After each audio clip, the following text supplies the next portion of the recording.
하나님 말씀은 로마서 8장 28절 말씀을 보겠습니다. 지난주에 말씀드렸던 동일한 말씀을 다시 한번 읽도록 하겠습니다. 제가 이 말씀을 지난주에 말씀을 드리면서 성경에서 어쩌면 가장 위대한 말씀 중에 하나라고 이렇게 말씀을 드리고 설교한 것 같은데, 오늘 가장 위대한 이 말씀을 한 번 더 우리가 위대한 성도들이니까 위대한 마음을 가지고 위대한 말씀을 한번 한 몫으로 우리가 읽도록 하겠습니다. 이 말씀은 다 암송하실 줄 믿습니다만은, 암송을 혹시 못하시는 분은 실눈을 이렇게 뜨시고 이렇게 읽어서 한번 한 몫으로 크게 읽도록 하겠습니다. 우리가 알거니와 하나님을 사랑하는 자, 곧 그 뜻대로 부르심을 입은 자들에게는 모든 것이 합력하여 선을 이루느니라.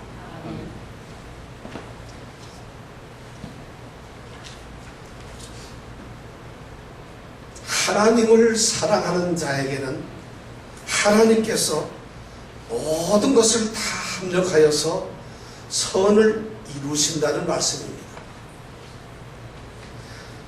하나님께서는 하나님을 사랑하는 자에게 일어나는 모든 일들, 기쁜 일이든 슬픈 일이든 괴로운 일이든 힘든 일이든 또 전혀 상상을 못했던 일이든 또 그들에게 너무너무 고통을 주는 일이든 슬픈 일이든 어떤 일이든 간에 그 모든 일을 사용하시고 하나님이 통제를 하시고 하나님이 다스리셔서 그들에게, 하나님을 사랑하는 그들에게 아름다운 최고의 선을 이루신다는 말씀입니다.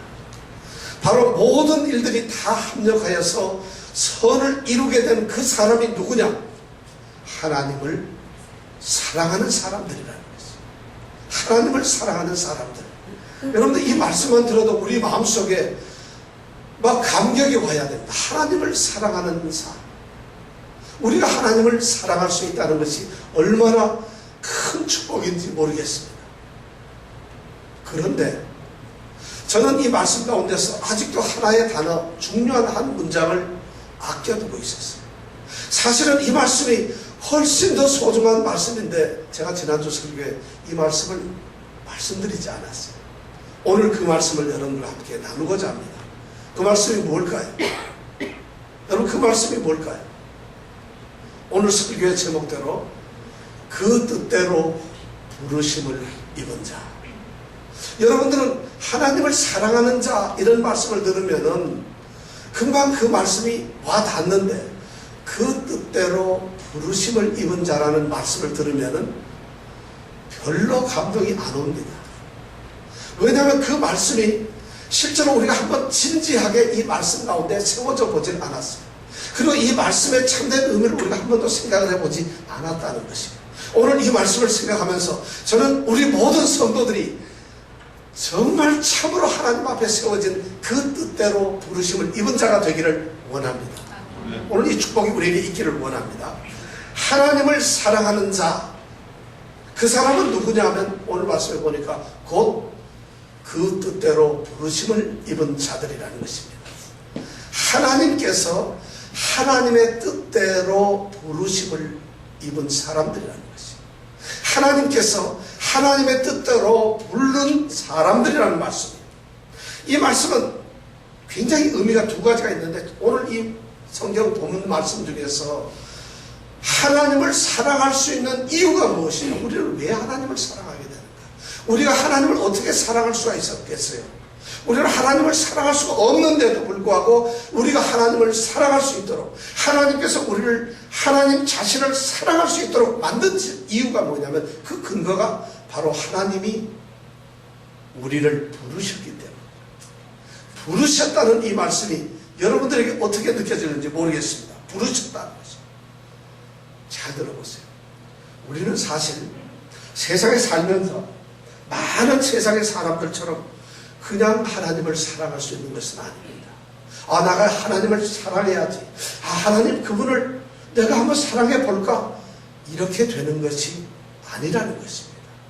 어느 누가, 이 세상에 어떤 사람이라도 자기 스스로 자기 기분 좋아서 자기 컨디션에 자기 어떤 결심이나 자기 어떤 판단에 의해서 내가 하나님을 사랑해야 되겠구나 하는 사람은 하나도 없다는 것이 있을 수가 없어요. 로마서 8장 7절에 보니까 이렇게 됐어요. 육신의 생각은 하나님과 원수가 된다고 했어요. 세상에 살면서 이 세상적으로 육신을 쫓아서 살아가는 사람들의 생각 자체가 하나님의 생각과 원수가 됐기 때문에 살아갈 수가 없어요. 그리고 하나님의 법에, 그 하나님이 가르치시는 법에 굴복을 할 수가 없어요. 그리고 그 굴복을 하고 싶어도 되질 않아요. 그 사람들은 그들의 삶 속에서 하나님을 기쁘시게 할 수가 없어요. 그런데 하나님이 부르시면 그 하나님의 부르심을 입은 자들은 하나님을 사랑할 수가 있다는 것입니다. 저는 이 말씀이 여러분들에게 정말 와닿길 바라요.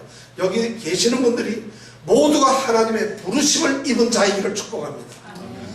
절대 하나님의 부르심이 그렇게 쉬운 것이 아니에요. 저는 이 중에 있는 분들이 나 예배당 다녀요, 그렇게 싸구려 얘기에 복음에 흔들리지 말고 정말 마음속에 나는 하나님의 부르심을 입은 자다. 하나님이 나를 부르셨다. 저 높고 위대한 곳에 계시는 그 하나님께서 천한 나를 찾아오셔서 나를 부르셨다. 그것이 믿어지기를 원합니다. 이것이 바로 우리 신앙의 출발이고 비로소 우리가 예수를 믿는 자가 되는 시작의 출발이라는 것입니다. 그뿐만 아니라 오늘 말씀 가운데서 하나님을 사랑하는 자에게는 모든 것이 합력하여 선을 이룬다고 했는데, 모든 것이 합력하여 선을 이루는 이유가 뭘까? 어떻게 해서 하나님은 하나님의 그 생각을 가지시고 모든 것이 합력하여서 선을 이루게 하실까? 그 이유도 바로 오늘 이 말씀에 있습니다. 하나님께서 하나님의 뜻으로 부르셨기 때문에. 여러분, 하나님이 하나님 자신의 뜻을 가지고 우리를 부르셨다는 것입니다. 하나님께서 하나님이 자신의 어떤 목적을 가지고 우리를 부르셨다는 것입니다.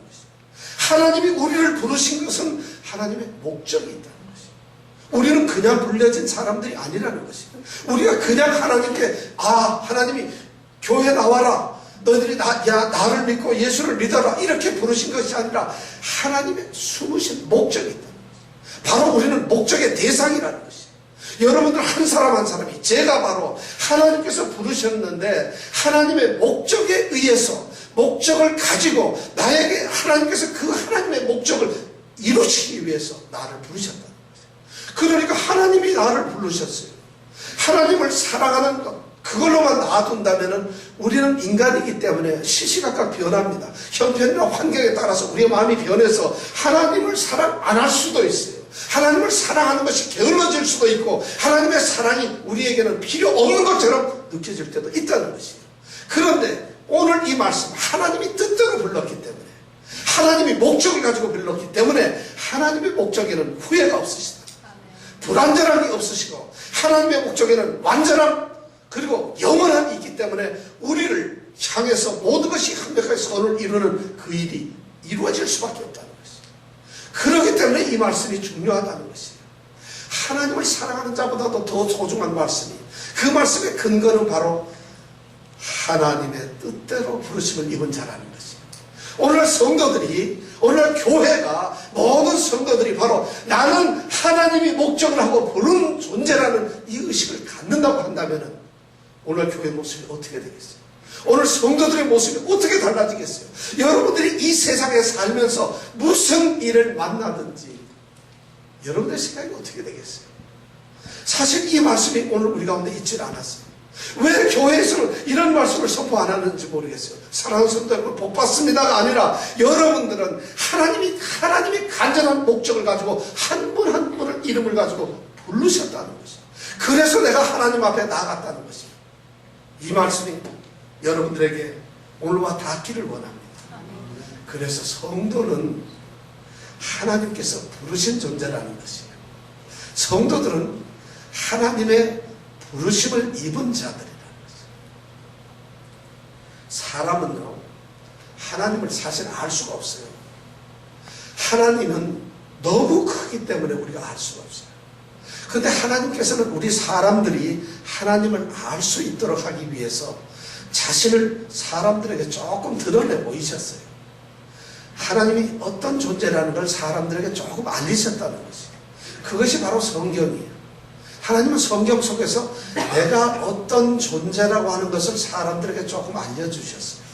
물론 자연 속에서도 하나님이 만드신 그 만물 속에서도 하나님의 그 위대하신 영원성과 하나님의 놀라운 능력이 나타납니다만은, 실제로 하나님께서는 성경을 통해서 하나님의 모습을 계시하셨어요. 그건 우리는 그 말을 계시라고 합니다. 그렇기 때문에 하나님은 우리를 사랑하셨구나, 하나님은 이 세상을 창조하셨구나, 하나님이 사랑하는 사람을 인도하시고 보호하시는구나 하는 것을 비로소 우리가 알게 되는 것이에요. 하나님이 알려주시면, 주시지 않으면 우리는 알 수가 없어요. 그런데 하나님은 그렇게 알려만 주심으로 말미암아 우리로 하여금 하나님을 만나게 하고 찾게 하는 것은 결코 아니에요. 알려주시는데, 하나님은 그렇게 알려주시고 우리를 찾아오셔서 우리를 부르셨다는 것입니다. 하나님을 만나는 것은, 하나님을 가까이 하는 것은, 하나님과의 관계를 갖고 하나님과 교제를 하는 것은 부르심을 통해서 이루어진다는 것입니다. 부르시지 않으면은 우리는 하나님을 가까이 할 수가 없어요.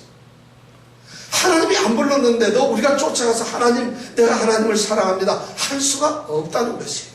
왜냐하면 인간의 심성에는 그것이 안 되는 거기 때문에. 그래서 하나님은 하나님이 사랑하는 사람, 하나님이 특별히 아시는 사람, 하나님이 특별히 선택하고 정해놓은 사람을 부르셨다는 것이에요. 바로 우리가 바로 그런 존재라는 것이에요. 성도들은 바로 그런 부르심을 받은 거죠. 하나님은 그렇게 불러서 그 성도가 가까이 오면은 그 성도와 사귀기를 원하세요. 우리 청년들 요즘에 데이트하고 이러려면 전화 안 하고 이거 하잖아요. 그런 서로 콜이 있어요. 가만히 있으면 서로 만날 수가 없어요. 누군가가 연락을 하고 컨택을 해야 되는데, 그것이 바로 하나님의 부르심이라는 거죠. 여러분, 그러니까 내가 이렇게 있어도, 우리가 이렇게 서 있어도 하나님이 나를 부르시는구나, 하나님이 나를 부르셨구나, 비로소 내가 그래서 내가 그리스도인이고 성도로구나 하는 것이 느껴지는 것이죠. 그런데 이 하나님의 부르심은 우리처럼 이런 사람들에게만 부른 것은 아니고 모든 사람을 향해서 부르셨어요. 이 세상에 어떤 사람을 차별을 두지 않고 부르셨어요. 이 복음의 부르심은 뭐 좀 잘난 사람이나 또는 어떤 건강한 사람이나 또는 어떤 유명한 그런 사람들, 부유한 사람들을 향해서 복음이 한정적으로 간 것도 아닙니다. 복음은 모든 사람들에게 동일하게 갔어요. 또 우리가 착각을 하게 되면 복음은 하나님이 미리 선택을 하고 하나님이 미리 정해놓은 하나님의 그런 백성들한테만 복음이 간 것처럼 생각을 할 수가 있어요.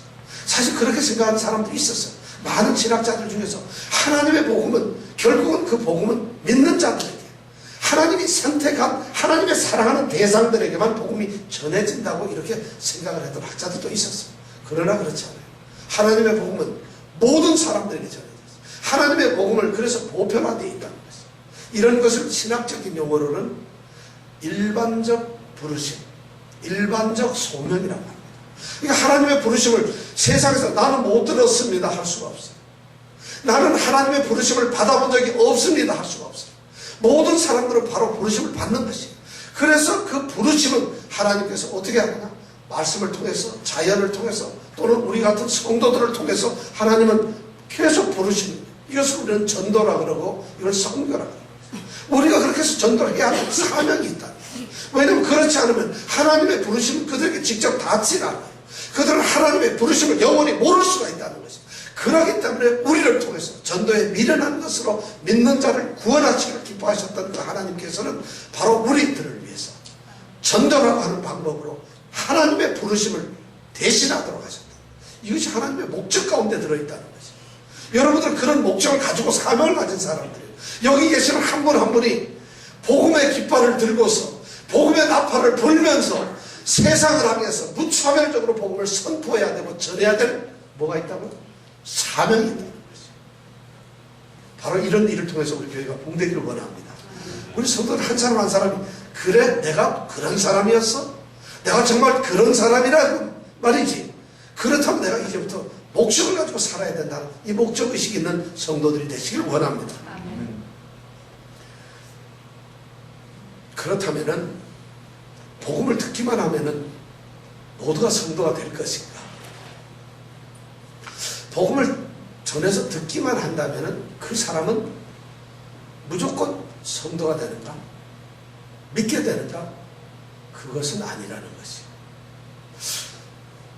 복음은 선포가 될 수 있지만, 복음은 구원을 하는 능력은 있지만, 복음은 분명히 구원할 수 있는 능력을 가지고 있는 그런 복음인데도 불구하고 복음은 그냥 그 사람을 믿게 할 수는 않는다는 것이죠. 바로 복음에는 누구에게나 전해지는 이 복음은 그 복음을 듣고서 반응을 하는 사람에게만 그 복음이 영향을 갖는다는 것이. 세상의 복음이 모든 사람에게 전해졌지만은 어떤 사람은 복음을 듣고 무시를 해버립니다. 복음을 외면합니다. 복음을 회피합니다. 복음에 대해서 아무런 감정을 가지고 있지 않습니다. 그런데 어떤 사람들은 그 복음을 들었을 때에, 하나님의 초청을 들었을 때에 감동이 됩니다. 아, 그렇습니까? 내가 그럼 하나님을, 이러면서 복음에 대해서 반응을 보인다는 것이. 바로 그런 사람들이 성도가 된다는 것이. 이 세상의 복음은 누구에게나 전해지지만 모두가 복음을 듣고 성도가 되는 것이 아니고 바로 그런 사람만 된다는 것이. 이 자리에서 지금 예배를 드리면서 설교를 들어도, 이 자리에서 똑같이 있어도 두렵습니다. 하나님의 말씀이 어떤 사람들에게 받아들여지는데 어떤 사람들은 이것이 외면을 하거나 관심을 안 갖거나 또는 그냥 무책임하게 나와는 관계가 없다고 생각을 할 수도 있다는 것이 두려운 얘기라는 것이.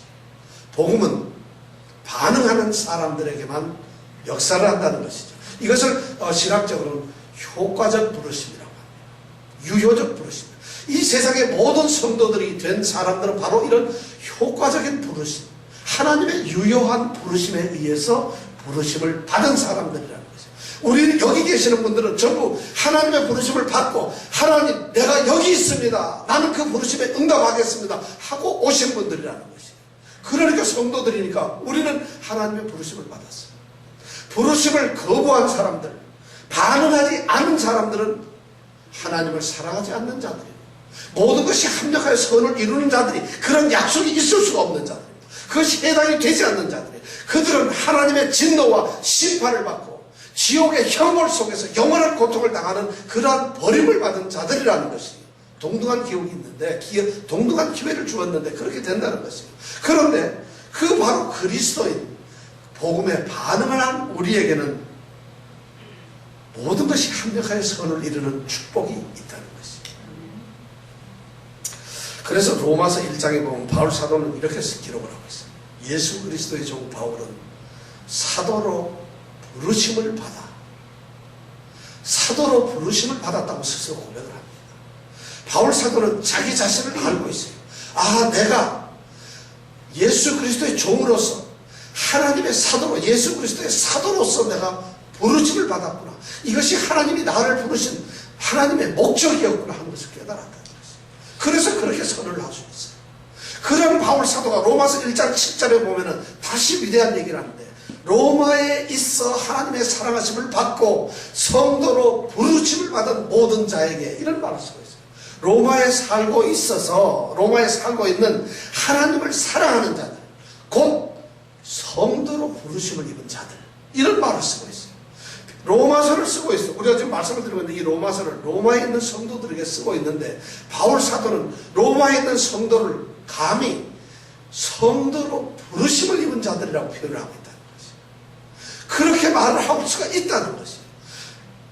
그 중에는 성도로 부르심을 안 받은 사람들이 그 교회에 있을 수가 있습니다. 사실은 그렇잖아요.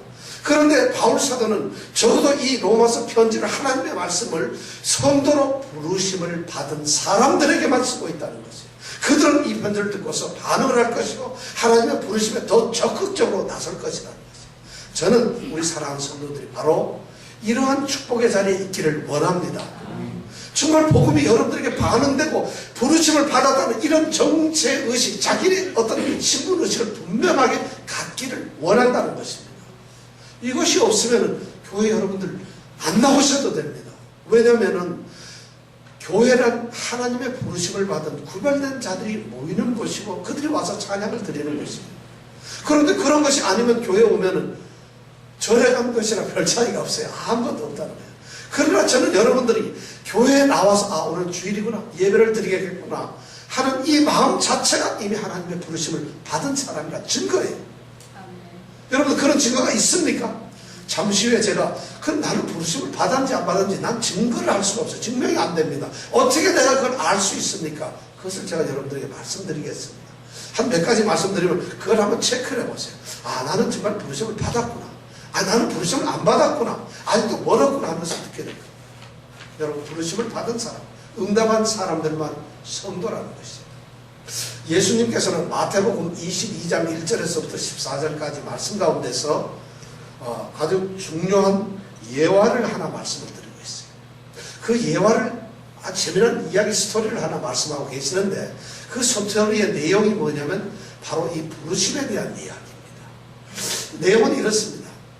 어느 임금이 계셨는데 그 임금의 아들이 이제 결혼을 하게 돼서 혼인잔치를 열어놨어요. 그래서 혼인잔치를 열고 아주 성대하게 혼인잔치를 만들고서는 거기에 초청을 받아야 될 사람들의 초청자 명단을 작성을 하고 그리고 그들을 이제 결혼 예식에 초청하기로 해서 자기 종들, 하인들, 신하들 보냈어요. 그래서 그들을 결혼식에 초청을 했어요. 그래서 종들이 가가지고 그 초청 받은 사람들한테 초청장을 갖다 주고 이제 결혼식에 참석해 주세요. 참석해 주세요.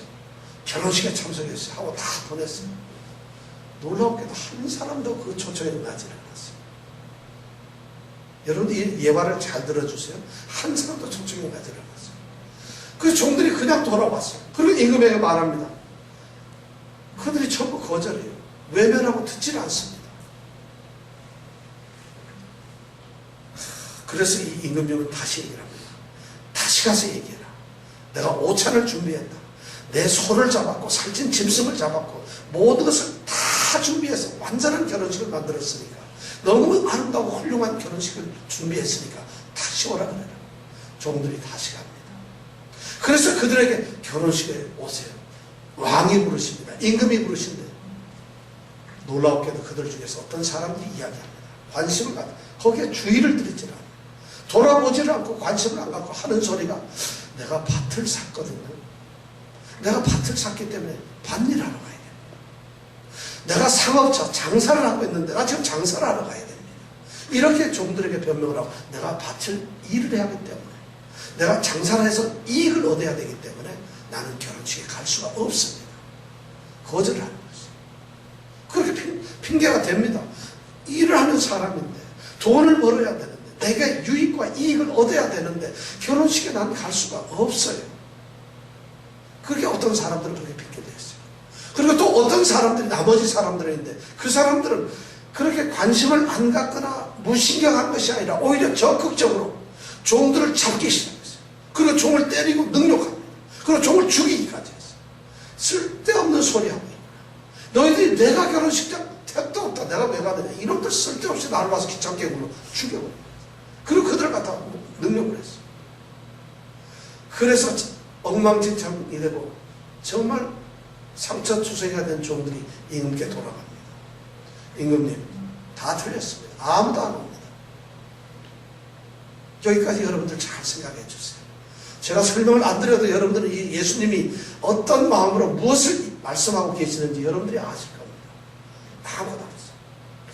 임금님이 분노하셨어요. 화가 나셨어요. 그래서 군대를 보냈어요. 그래서 그 자기의 종을 죽인 살인자들을 전부 처형을 해버리고 그 동네를 전부 불살랐다고 예수님은 말씀하셨어요. 동네가 처참하게 만들어버렸어요. 하나님의 진노가 내렸다는 것이죠. 하나님의 초청과 하나님의 부르심에 응답지 않았던 사람들은 모든 것이 합력하여 선을 이루는 것도 아니고 하나님을 사랑하는 것도 아니고 지옥에서 그들은 죽을 수밖에 없는 존재들이 되었다는 것이죠. 그리고서 그 임금님이 다시 오셔가지고 종들에게 말합니다. 너희들은 이제 사거리로 나가라. 길거리로 나가서 사거리에 어디서든지 아무를 만나든지 그 사람이 악하든 선하든 돈이든 없든 누구든지 그 사람을 무조건 데리고 우리의 결혼식으로 데려와라. 이렇게 말씀을 합니다. 그 말씀을 듣고 그 명령을 들은 이 종들이 나갑니다. 사거리 길거리로 갑니다. 길거리에 가니까 빈둥빈둥거리는 사람들이 너무 많아요. 놀고 있는 사람, 별 사람들이 다 있어요. 아무나 붙잡고 그들을 갖다가 이제 끌고 갑니다. 어디로? 왕의 아들의 결혼식장으로 전부 끌고 갑니다. 임금님이 결혼식 시간이 되어서 나가보니까 결혼식이 꽉 차 있는 것입니다. 할렐루야. 얼마나 기쁘겠어요. 결혼식, 거기에 보니까 악한 자들, 나쁜 자들, 높은 자, 늙은 사람, 젊은 사람, 남자, 여자 할 것 없이 결혼식이 아주 꽉 차버렸어요. 임금님께서는 그 초청에 만족하셨다.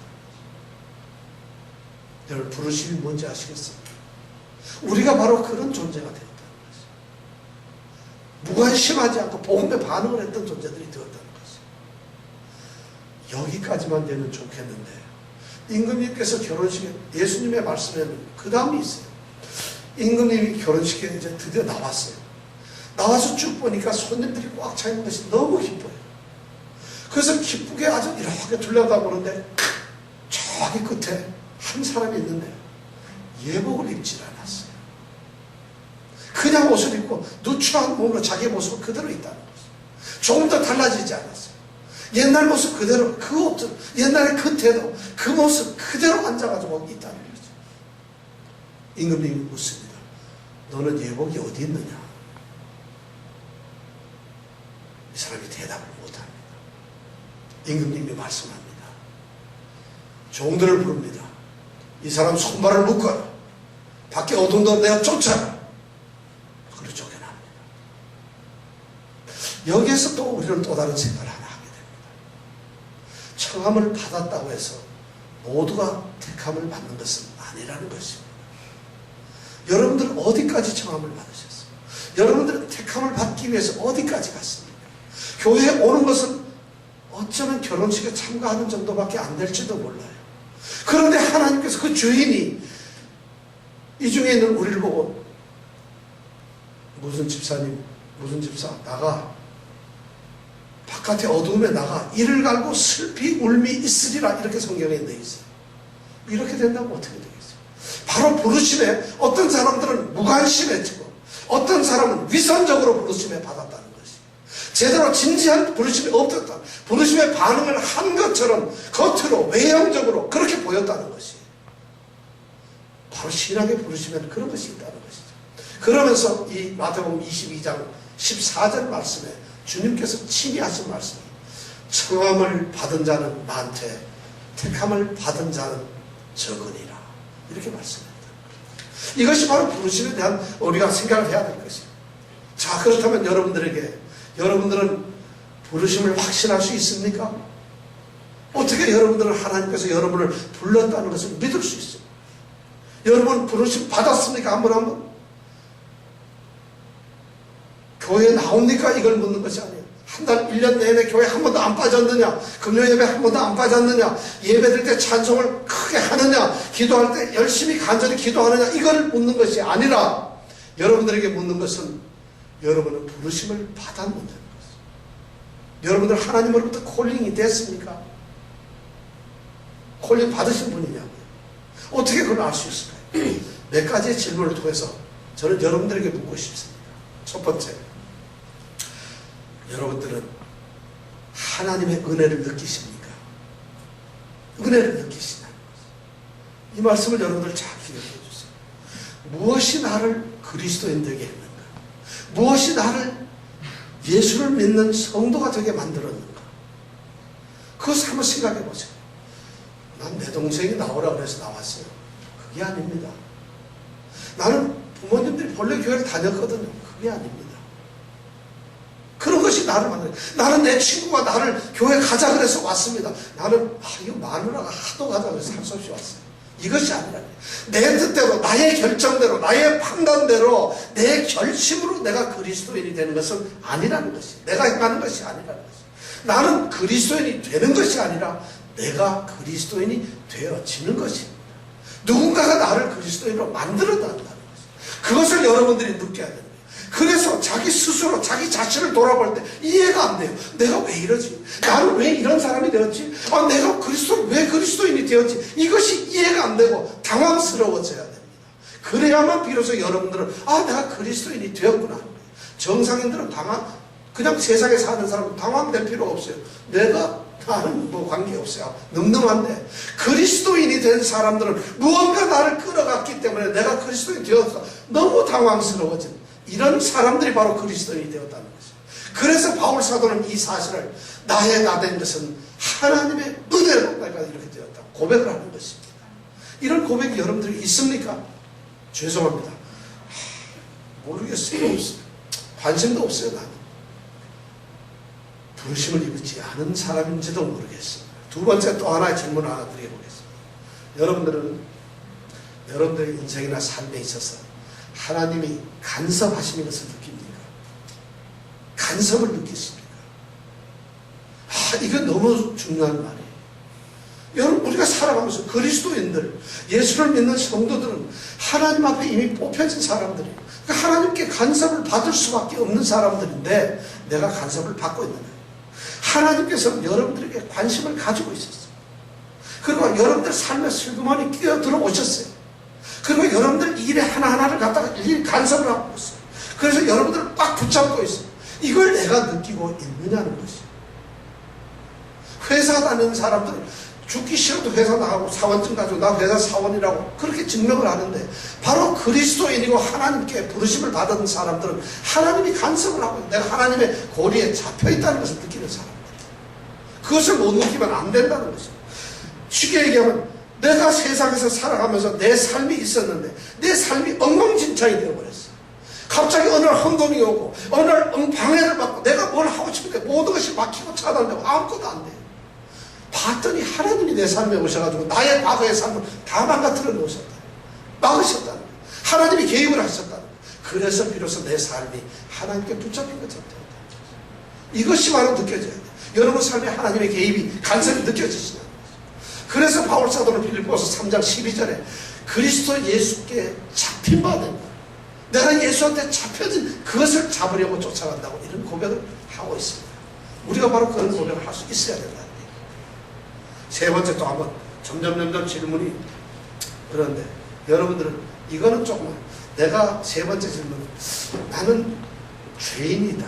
좀 죄의식을 갖고 그 다음에 나는 이 죄의 의식 속에서 이런 죄된 삶에서 벗어날 수 있는 방법이 없다. 무능하다 하는 것을 느끼는 겁니다. 이 그리스도인들에게 이 의식을 느끼는 것은 너무 소중해요. 세상 사람들은 죄를 못 느껴요. 왜냐하면 죄가 그들의 전부이기 때문에. 이 말씀은 어떻게 보면 하늘이 전부다 하면 하늘을 느낄 수가 없어요. 하늘 끝에 소위 말해서 우리가 지평선이 있기 때문에 하늘은 저기에서 끝이 났구나 하는 것을 우리가 볼 수 있는 것이죠. 근데 모든 것이 하늘이면 끝이 없는 것은 알 수가 없는데 죄 가운데 살고 있는 사람들은 죄를 몰라요. 죄에만 너무 살았기 때문에.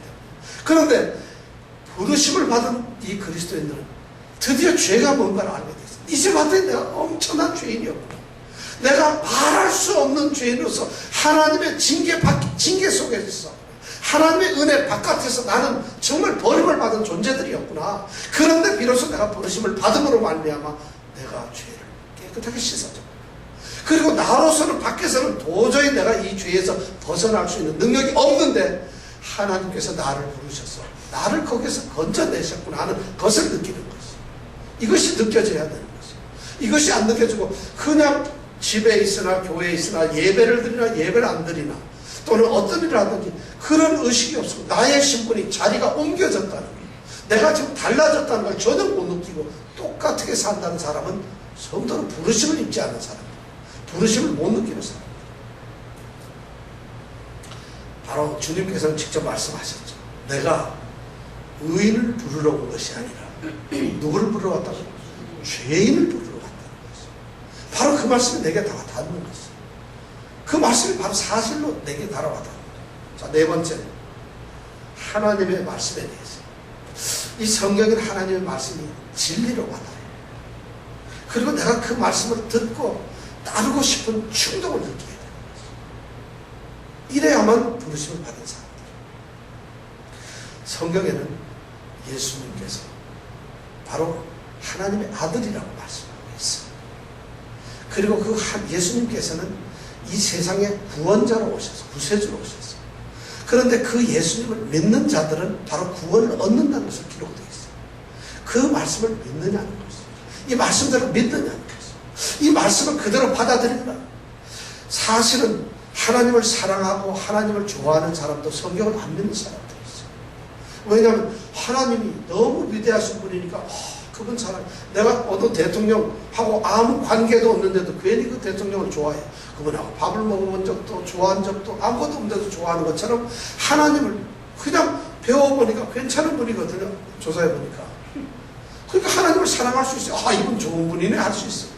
하나님을 사랑하는 것은 지금 말하는 그것이 아니에요.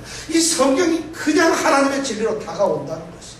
하나님의 말씀을 그대로 받아들여지고 그리고 나의 신분이나 내 위치가 달라졌으니까 하나님이 하신 그 말씀을 그대로 지키고 따라가고 싶은 충동이 내 마음속에서 일어난다는 것이에요. 이래야만 성도로서 비로소 뭐를 부르심을 받았다는 것입니다. 그렇게 안 하면서 나를 경외하라 그러면 정말 경외까지는 하나님을 여기서 이웃을 위해서 내 몸처럼 사랑하라 그러면 내 몸이야 되나 발정도 발처럼은 사랑할 수 있어도 몸처럼이야 사랑할 수 있나 이런 것이 아니라는 거죠. 성경에 나와 있는 말씀대로 그것이 지켜지고 싶어요. 성경의 말씀이 꿀송이처럼 달아져요. 그리고 말씀을 자꾸 가까이 가서 읽어보고 싶어요. 왜냐하면 나를 부르신 그분이 뭐라고 말을 하는지, 나를 부르신 그분이 내게 지금 또 다른 말씀을 뭘 하고 있는지 관심이 자꾸 가잖아요. 한번 불러놓고 아이고 골치 아파요. 이제는 더 이상 끝입니다. 전화 꺼버려. 이건 안 되는 거잖아요. 끊임없이 한국에 가서도 전화, 잘 때 전화, 일어날 때 전화, 교회 갔냐 전화하잖아요. 관심이 있으면 그렇게 하는 거잖아요. 그죠? 바로 하나님께 대한 부름을 받은 사람은 어쩔 수 없이 하나님이 지금도 내게 무엇을 말씀하고 계시는가를 관심을 가질 수밖에 없어요. 그리고 그 말씀을 하면 예 알았습니다. 지키고 싶은 충동이 있다는 것이죠. 여러분들 이렇게 되면 정말 부르심을 입었다는 것이 얼마나 힘든지 알겠죠? 부르심 여러분 입었나요? 그 들어가 바로 오늘 하나님을 사랑하는가? 내가 정말 예수 그리스도를 사랑하고 있는가? 내가 정말 나의 모든 삶에서 성령님을 정말 의지하고 있는가? 이걸 스스로에게 한번 물어보시기 바랍니다. 내가 정말 하나님을 사랑합니다. 나의 구원을 위해서 그의 아들을 아낌없이 주신 그 하나님을 사랑하고 있습니까? 나를 구원하시기 위해서 자기 몸을 십자가에 달고 죽기까지 하신 그 예수를 사랑하시다. 이 모든 것이 내게 믿어지도록 오늘까지도 내 마음속에서 역사하고 있는 그 성령님을 내가 사모하느냐는 것이죠. 이것이 내게 느껴져요. 어떻습니까? 이 5가지 얘기를 해보니까 여러분들 내가 안 부른 것 같아 나는 이렇습니까? 아니면 나는 부르심을 입은 사람 같아. 그렇습니다. 모든 것이 합력하여 선을 이루는 사람은 하나님을 사랑하는 사람들이고, 하나님을 사랑하는 사람들은 하나님의 뜻대로 부르심을 입은 사람들입니다. 나는 하나님의 부르심을, 하나님의 뜻대로 부르심을 받은 존재인가? 만약 그것이 그대로 느껴진다면 여러분 고난은 유익해집니다. 여러분 배반을 당해도, 여러분이 비난을 받아도, 여러분이 억울함을 당해도, 그리고 모욕을 당하고 수치를 당하고 손해를 보아도 그것이 여러분들에게 모든 것이 합력하여 선을 이루게 된다는 것입니다. 그걸 믿게 된다는 것이 모든 것을 다 이겨낼 수 있다는 것이. 왜냐하면 하나님께서는 하나님의 목적을 따라서 나를 부르셨기 때문에, 그렇기 때문에 그것을 이겨낼 수가 있다는 것이. 그러한 것이 바로 성도들의 모습이고, 그런 것이 있어야만 부르심을 확인할 수 있다는 것입니다. 오늘 사랑하는 성도들에게, 저와 여러분들에게 이런 것이 있었으면 좋겠어요. 우리는 달라져야 돼요. 모든 것이 합력하여 선을 이룬다는 그 축복이 좋기만 한 것이 아니라, 그 축복이 내가 하나님의 뜻대로, 목적대로, 하나님의 목적이기 때문에 그것이 내게 이루어진다는 이런 믿음이 더 중요하지 않겠습니까? 그 믿음이 있을 때, 그것이 이루어질 때 비로소 우리에게 감격이 있지 않겠습니까? 이 놀라운 은혜가 우리 모두에게 있기를 축원합니다. 기도하겠습니다. 오늘 우리는 하나님 가장 위대한 축복의 말씀을 들었습니다. 하나님이 목적 때문에, 하나님이 목적으로 말미암아 하나님의 목적을 가지고서 우리를 찾아오셔서 우리를 부르셨다는 말씀, 이거보다 더 큰 축복이 어디 있겠습니까? 내가 이제는 그냥 살아가는 존재가 아닙니다. 아무런 의미 없이 살아가는 존재가 아닙니다. 무가치하게 아무 의식 없이 살아가는 존재가 아닙니다. 물론 먹고 자고 입을 수 있고 다 할 수 있어요. 어쩌면 돈을 벌 수도 있고 높은 자리를 갈 수도 있고 맛있는 걸 찾아갈 수도 있고 좋은 시간을 가질 수도 있습니다. 그것이 하나님의 목적이 아닐 수가 있다는 것이죠. 우리의 선이, 모든 것이 합력하여 이루어진 우리의 선이 하나님의 목적의 수단이 된다는 것을 여러분 아세요? 하나님의 목적은 그보다 더 위에 있습니다. 바로 그 목적 때문에 내가 부르심을 받았습니다. 오늘 하나님의 뜻대로 부르심을 입은 자, 이 말씀 앞에 우리가 우리의 가슴을 열고 우리의 모습을 그대로 드러내기를 원합니다. 참으로 그런 성도들이 되기를 원합니다. 이제 예수님께 모든 사랑하는 성도들 한 사람 한 사람이 이런 위대한 신분의식을 가지고 세상을 향해서 복음을 전하는 자들이 되게 하여 주시옵소서. 그것을 드러내는 자들이 되게 하여 주시옵소서. 세상 사람들이 우리를 볼 때 저들은 하나님의 목적을 가지고 하나님이 부르신 자들이로구나, 이런 칭송을 듣는 자들이 되게 하여 주시옵소서. 예수님 이름으로 기도드렸습니다. 아멘.